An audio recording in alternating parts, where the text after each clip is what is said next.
Hello বন্ধুরা, সকলে কেমন আছো? পাপিয়াস কিচেনে সবাইকে জানাই ওয়েলকাম। আজকে আমি বানাচ্ছি লোটে মাছের চপ।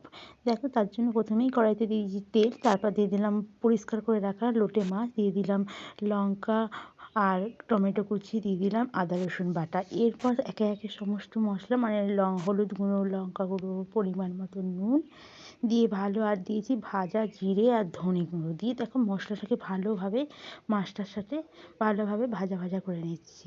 এরপর ভাজা হয়ে যাওয়ার পর দিয়ে দিচ্ছি এতে সেদ্ধ করে রাখা আলুটা সেদ্ধ করার পর ওতে গরম মশলা গুঁড়ো ছড়িয়ে নাবিয়ে ঠান্ডা করে চপের আকারে গড়ে নিয়েছি। তোমরা তোমাদের মতো গড়ে নিও।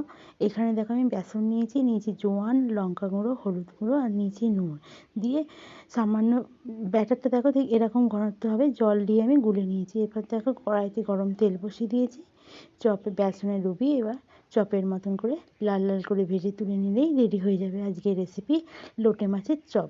তোমরা কেমন লাগলো রেসিপিটা জানিও।